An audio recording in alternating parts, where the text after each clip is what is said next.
സഭയുടെ ഏറ്റവും അടിസ്ഥാനപരമായ സ്വഭാവം സഭയൊരു പ്രേക്ഷിതയാണ്, മിഷണറിയാണ്. സുവിശേഷത്തിൻ്റെ സന്ദേശം ലോകമെങ്ങും പറയുക എന്നുള്ളതാണ്. അതുകൊണ്ടാണ് കർത്താവ് പറഞ്ഞു, നിങ്ങൾ ലോകമെങ്ങും പോയി എല്ലാ സൃഷ്ടികളോടും സുവിശേഷം പ്രസംഗിക്കണം.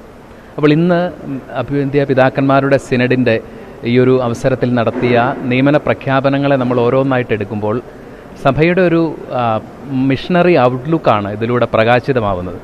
ബെൽത്തങ്ങാടിയും അദിലാബാദും പുതിയ മെത്രാന്മാർ വരുന്നു.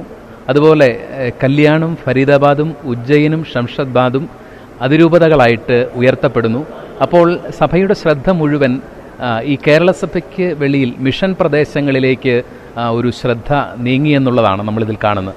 അപ്പോൾ കൂടുതൽ തീക്ഷ്ണതയോടെ സുവിശേഷം പങ്കുവയ്ക്കാൻ, യേശു ആരാണെന്ന് ലോകത്തിന് കാണിച്ചു കൊടുക്കാൻ ഇപ്പോൾ സഭയുടെ നിരവധിയായ സാമൂഹിക പ്രവർത്തനങ്ങൾ ആരോഗ്യ മേഖലകളിൽ, ജീവകാരുണ്യ മേഖലകളിൽ, വിദ്യാഭ്യാസ മേഖലകളിലൊക്കെയുള്ള സഭയുടെ നിരവധിയായ പ്രവർത്തനങ്ങൾ, അതാണ് പ്രേക്ഷിത പ്രവർത്തനം എന്നതുകൊണ്ട് ഉദ്ദേശിക്കുന്നത്. ജീവിച്ചുകൊണ്ട് ആരാണ് യേശുക്രിസ്തുവെന്ന് ലോകത്തോട് കാണിച്ചു കൊടുക്കുകയാണ്.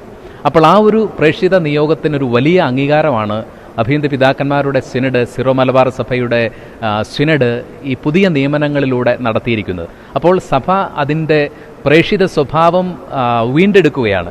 ഇംഗ്ലീഷിൽ ഇങ്ങനെ ഒരു ചൊല്ലുണ്ട്, അതിഭൗതികതയോ ആഡംബരമോ ഒക്കെ കൊണ്ട് ദുർബലമായൊരു സഭയെ ചികിത്സിക്കാനുള്ള ഏറ്റവും നല്ല വഴി പുട്ടിറ്റിന് മിഷണറി ഡയറ്റ്, അതിനെ ഒരു പ്രേക്ഷിത ചര്യയിലേക്ക് പറിച്ചു നടുക എന്നുള്ളതാണ്.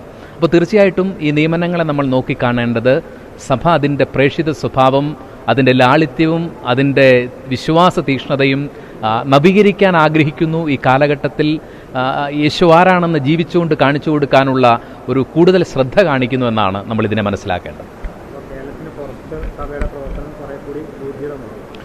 തീർച്ചയായിട്ടും ലോകമെങ്ങും സിറോ മലബാർ സഭ ഇപ്പോൾ വ്യാപിച്ചിട്ടുണ്ട്.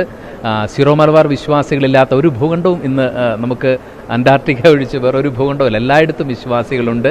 അപ്പോൾ ഈ ഒരു സാഹചര്യത്തിൽ സഭയുടെ ഒരു പ്രേക്ഷിത തീക്ഷ്ണത തീർച്ചയായിട്ടും അതിനൊരു പുതിയ ആവേഗം നൽകുന്നതാണ് ഈ ഒരു നിയമനങ്ങളെന്നാണ് നമുക്കിതിൽ നിന്ന് മനസ്സിലാക്കാൻ പറ്റുന്നത്.